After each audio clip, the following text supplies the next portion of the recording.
Welcome to 144 TV morning news.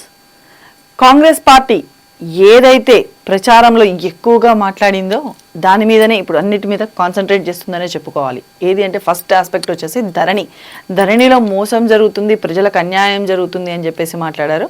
అదే ధరణికి ఇప్పుడు ఒక కమిటీని పెట్టి మరి ధరణిలో ఉన్నటువంటి లోతుపాట్లను వెలికి తీసేందుకు అని చెప్పి ప్రయత్నిస్తున్నారు. అదేవిధంగా 6 గ్యారంటీలు ఏవైతే ఇస్తా అన్నారో దానికి కూడా ఒక కమిటీని ఏర్పాటు చేసినట్టు తెలిసింది మనకు నిన్నే.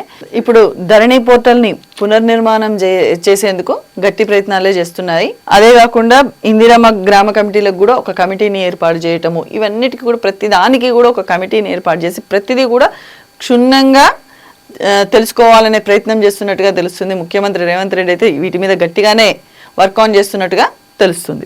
ధరణిపై కమిటీ భూ సమస్యల పరిష్కారానికి ఒక కమిటీని ఏర్పాటు చేసింది గవర్నమెంట్. అయితే ఆ కమిటీ సభ్యులలో ఒకరిని కన్వీనర్తో పాటు 4 సభ్యులను అయితే నియమించారు. అండ్ భూ పరిపాలన ప్రధాన కమిషనర్ నవీన్ మిత్తల్ కన్వీనర్గా బాధ్యతలు నిర్వహిస్తుంటే రైతుల సమస్యలపై పట్టున్న కిసాన్ కాంగ్రెస్ జాతీయ ఉపాధ్యక్షుడు ఎం కోదండరెడ్డి, మాజీ ఐఏఎస్ భూ పరిపాలన ప్రధాన కమిషనర్గా పనిచేసిన రేమండ్ పీటర్లకు కమిటీలో సభ్యులుగా స్థానం కల్పించారు. భూ చట్టాల నిపుణులు నల్సార్ న్యాయ విశ్వవిద్యాలయం అనుబంధాచార్యుడు సునీల్, రెవెన్యూ చట్టాలపై అవగాహన ఉన్న విశ్రాంతి special grade deputy collector B మధుసూదన్లను కూడా కమిటీలో నియమించినట్టుగా తెలుస్తుంది. ఈ మేరకు మంగళవారం అయితే ప్రభుత్వం ఒక కమిటీ ఏర్పాటు చేసినట్టయితే ఉత్తర్వులు అయితే జారీ చేసిండ్రు. ఇప్పటికే నిపుణులతో సమీక్షలు నిర్వహించడం జరిగింది. ధరణి స్థానంలో భూమాతను తీసుకొచ్చి మరీ ప్రకటిస్తాము అని చెప్పేసి మాట్లాడుతున్నారు. ధరణిలో ఏవైతే సమస్యలు ఉంటాయో వాటిని వెలికి తీసి మొదలైతే తరువాత భూమాత అన్న పేరుతో ప్రజలకు న్యాయం చేయడమే దీని యొక్క ఉద్దేశం అన్నట్టు చెప్పుకుంటూ వచ్చారు రేవంత్ రెడ్డి. అయితే త్వరలో ఇందిరమ్మ కమిటీలు ప్రతి నియోజకవర్గంలో కూడా ఇందిరమ్మ కమిటీలను నిర్వహించాలి. ఆ కమిటీస్కి కూడా ఎట్లాంటి చుట్టాలు అయినోళ్ళు అని చెప్పి ఇవ్వకుండా కరెక్ట్గా ఎవరైతే పని చేస్తారో, ప్రభుత్వానికి ఎవరైతే చెడ్డ పేరు లేకుండా పర్ఫెక్ట్గా వర్క్ చేస్తారో వాళ్ళనే నియమించండి. అంతేకాకుండా ప్రతిరోజు కూడా అసలు ఏం జరుగుతుంది ఏంటి అనేది ఇన్ఫర్మేషన్ నాకు తెలుస్తుంటుంది అని చెప్పేసి హెచ్చరించారు కూడా. పార్టీని ప్రభుత్వాన్ని సమన్వయం చేసుకుంటూ ముందుకెళ్ళాలి అని చెప్పేసి ఆయన సూచించడం జరిగింది. ఇది ఇట్లుంటే బట్టి విక్రమార్క ఏమంటే గత ప్రభుత్వంలో కొంతమంది వ్యక్తుల యొక్క ప్రయోజనాల కోసం అని చెప్పేసి రాష్ట్ర ఆర్థిక వ్యవస్థను వాడుకున్నారని చెప్పేసి అంటున్నారు. ఫార్ములా ఈ రేస్తో రాష్ట్ర ప్రభుత్వానికి ప్రయోజనం శూన్యం అని చెప్పేసి అంటున్నారు. అండ్ నెక్స్ట్ మాజీ మంత్రి మౌలిక ఆదేశంతో ఒప్పందం మార్చేసి 55 కోట్లు చెల్లించారు అని చెప్పేసి ఆయన తెలియజేస్తున్నారు. అవకతవకలపై న్యాయపరంగా చర్యలు తీసుకుంటామని కూడా చెప్తున్నారు బట్టి విక్రమార్క. అయితే అసలు ఆ అధికారి వెనకున్నది ఎవరు ఏంటి అనేది కూడా కంప్లీట్ ఎగ్జామిన్ చేసి ఎవరు ఏంది అనేది తెలుసుకుంటాము అని చెప్పేసి మాట్లాడుతున్నారు. నిబంధనలకు విరుద్ధంగా ఫార్ములా ఈ రేస్కు 55 కోట్లు చెల్లింపులు ఉల్లంఘనలపై సీఎంకు నివేదిక, ఎవరి అండదండలతో ఈ అక్రమానికి పాల్పడ్డారనే దానిపై లోతుగా విచారణ అయితే జరిపిస్తామని చెప్పేసి మాట్లాడుతున్నారు బట్టి విక్రమార్క. ఈయన వెనకాల ఎవరున్నారు, మరెవరెవరి అండదండలు ఉన్నాయి, ఇటువంటి అంశాలను దృష్టిలో పెట్టుకొని విచారణ నిర్వహించాలి అని చెప్పేసి సర్కార్ని యోచిస్తున్నట్లుగా తెలుస్తుంది. అందులోనూ ఎన్నికల కోడ్ అమల్లో ఉన్నటువంటి సమయంలో ఇంత సాహసానికి పూనుకున్నారు అంటే వీరి వెనక ఎంత బలమైన వ్యక్తుల యొక్క పాత్ర ఉంటుందో ఒక్కసారి ఆ కోణంలో లోతుగా విచారణ చేపట్టాలని చెప్పేసి ప్రభుత్వం భావిస్తున్నట్లుగా తెలియజేస్తున్నారు బట్టి విక్రమార్క.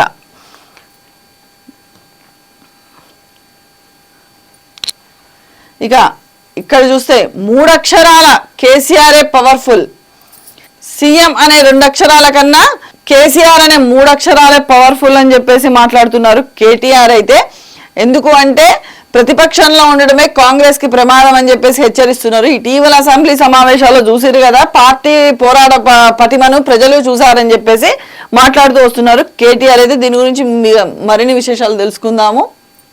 లోక్సభ నియోజకవర్గాల సమీక్షలు ముగియగానే శాసనసభ నియోజకవర్గాలు ఉంటాయన్నారు. త్వరలోనే పార్టీ రాష్ట్ర జిల్లా కమిటీలు ఏర్పాటు చేస్తామని కూడా ఆయన తెలియజేస్తున్నారు. ఈ సందర్భంగా ఎలా అసలు కేసీఆర్ అపోజిషన్ లీడర్ గా ఉంటే ఎట్లుంటుందో అనేది ఊహించుకోలేరు మీరు అని చెప్పేసి మాట్లాడుతున్నారు ఈయనైతే కేటీఆర్. అయితే ప్రతి 2-3 నెలలకు ఒకసారి కమిటీల సమావేశాలు కూడా క్రమం తప్పకుండా ఏర్పాటు చేస్తామని చెప్పేసి తెలంగాణ భవన్లో మంగళవారం నిర్వహించినటువంటి సభలో అయితే మాట్లాడారు కేటీఆర్. అంతేకాకుండా హామీల అమలుకు కాంగ్రెస్ పై గట్టి ఒత్తిడి తీసుకొచ్చి ప్రజల పక్షాన నిలబడి వారికి న్యాయం జరిగేటట్టుగా చూస్తాము. వాగ్దానాల అమలుకు ప్రభుత్వం మీద భారాస ఒత్తిడి తెస్తుంది. ఈ దిశగా మనందరం కూడా కార్యోన్ముఖులమై కావాలి. నిన్నటి దాకా సాధించినటువంటి ప్రగతిని తిరిగి నిలబెట్టుకుందాము. రాబోయే పార్లమెంట్ ఎన్నికల్లో బీఆర్ఎస్ ని గెలిపించుకుందామని చెప్పేసి కేటీఆర్ పార్టీ శ్రేణులకైతే దిశానిర్దేశాన్ని ఇచ్చారు. బీఆర్ఎస్ కు మళ్ళీ పట్టం 4 రోజులు ఓపిక పట్టండి, ప్రజలు మళ్ళీ బీఆర్ఎస్ కి బంగారు కంచంలో భోజనం పెడతారు అని చెప్పేసి మాట్లాడుతున్నాడు హరీష్ రావు. అయితే కాంగ్రెస్ పాలనలో బీఆర్ఎస్ కార్తెలపై కక్ష సాధింపులు చర్యలు చేస్తున్నారు. ఇదే పని కేసీఆర్ కనుక చేస్తుంటే కాంగ్రెస్ వాళ్ళలో సగం మంది జైల్లోనే ఉండేటోళ్ళు అని చెప్పేసి హరీష్ రావు అయితే మాట్లాడుతున్నాడు. అంతేకాకుండా కిషన్ రెడ్డి అసలు తెలంగాణకి బీఆర్ఎస్ ప్రభుత్వం అవసరమే లేదు అని చెప్పంటున్నాడు. అసలు బీఆర్ఎస్ పార్టీ వాళ్ళే ఎన్నిసార్లు తెలంగాణ కోసం పోరాడిన వాళ్ళు ఎవరైనా ఉన్నారంటే ఇప్పుడు ఉన్నటువంటి బీఆర్ఎస్ పార్టీ వాళ్ళే అని చెప్పేసి హరీష్ రావు అంటున్నారు. పార్లమెంట్ లో తెలంగాణ గొంతుకు బీఆర్ఎస్ ఎక్కువ మాట్లాడింది. అసలు బీఆర్ఎస్ ఏక గొంతుతో మాట్లాడింది ఎవరు ఎక్కువ మంది అంటే బీఆర్ఎస్ వాళ్ళే మాట్లాడిన అని చెప్పేసి నామా నాగేశ్వరరావు కూడా అంటున్నారు. అండ్ ముఖ్యంగా కేటీఆర్ ఏం చెప్తున్నారంటే సైబర్ నేరగాల నుంచి కొంచెం జాగ్రత్తగా ఉండండి, ఎందుకంటే ప్రజాపాలన దరఖాస్తుల నిర్వహణ పట్ల కొన్ని అవకతవకలు జరిగే అవకాశం ఉన్నాయి. సైబర్ నేరగాళ్లు కొంచెం దీని మీద కన్నేశారు. 10 జోన్లుగా మేడారం జాతర ప్రాంతం ఇక్కడ ప్లాస్టిక్ ని అవాయిడ్ చేస్తూ జాతర జరిపించాలి అని చెప్పేసి ఆమె నిర్ణయం తీసుకున్నట్టుగా తెలుస్తుంది. ఇక్కడైతే న్యూస్ లో జాతరలో పర్యావరణ పరిరక్షణకు ప్రాధాన్యం ఇవ్వాలి అని చెప్పేసి మాట్లాడుతున్నారు. ఇక్కడ జాతర ఏర్పాట్లపై ఆ శాఖల మంత్రులు ఇక్కడి మర్రి చెన్నారెడ్డి మానవ వనరుల అభివృద్ధి కేంద్రంలో మంగళవారం ఉన్నత స్థాయి సమీక్ష నిర్వహించినట్టుగా తెలుస్తుంది. అండ్ అటవీ ప్రాంతాన్ని సంరక్షించడంతో పాటు జంతువులకు హాని కలగకుండా చూడాలి అని చెప్పేసి ఆమె ఈ విధంగా తెలియజేసుకున్నారు. రహదారులకు ఇరువైపుల సూచిక బోర్డులు జాతరలో సహా కేంద్రం ఏర్పాటు చేయాలి అని చెప్పేసి సూచించారు. రెవెన్యూ శాఖ మంత్రి పొంగులేటి శ్రీనివాసరెడ్డి మాట్లాడుతూ భక్తులు ప్రశాంత వాతావరణంలో అమ్మవార్లను దర్శించుకునేందుకు జాతర ప్రాంతాన్ని 10 జోన్లుగా విభజించాలని చెప్పేసి ప్రభుత్వం నిర్ణయించుకుంది. స్నాన ఘట్టాల వద్ద పారిశుద్ధ్యానికి అధిక ప్రాధాన్యం ఇవ్వాలి, జంపన్న వాగులో నీరు శుభ్రంగా ఉండేలా చర్యలు తీసుకోవాలని చెప్పి అన్నారు. వ్యర్థాలుంటాయో వాటిని అన్నింటినీ తొలగించాలని చెప్పేసి రవాణా శాఖ మంత్రి పొన్నం ప్రభాకర్ పట్ల మాట్లాడుతూ పనులు సకాలంలో పూర్తి చేసేందుకు జిల్లా కలెక్టర్లు అన్ని శాఖల అధికారులు సమన్వయంతో పనిచేయాలని చెప్పేసి ఈ విధంగా తెలియజేసుకున్నారు. జాతీయ క్రీడా పురస్కారాల ప్రధానోత్సవ కార్యక్రమం కన్నుల పండుగగా జరిగింది. రాష్ట్రపతి భవన్ లో జరిగినటువంటి ఈ వేడుకలో విజేతలకు రాష్ట్రపతి ద్రౌపది ముర్ము అవార్డులు అందజేశారు. అర్జున్ అవార్డులు స్వీకరిస్తున్నటువంటి షమి హుసాముద్దీన్, అజయ్ కుమార్, శీతల్ దేవి కంగారుల సిరీస్ భారత మహిళలకు నిరాశ తప్పలేదు. ఆస్ట్రేలియాపై తొలిసారి 2020 సిరీస్ ను చేజిక్కించుకునే అవకాశం చేజారింది. ఫస్ట్ 2020 మ్యాచ్ లో ఇండియా గెలిస్తే రెండో 2020 మ్యాచ్ లో ఆస్ట్రేలియా కైవసం చేసుకుంది విజయాన్ని. మూడో 2020లో కూడా ఆసియానే విజయం సాధించింది. గుంటూరులో గుంటూరు కారం సినిమా యొక్క ప్రీ రిలీజ్ ఈవెంట్ జరిగింది. అందులో మహేష్ బాబు మాట్లాడుతూ ఏమన్నారంటే నాకైనా నాన్నకైనా సంక్రాంతి పండుగ బాగా కలిసి వచ్చింది.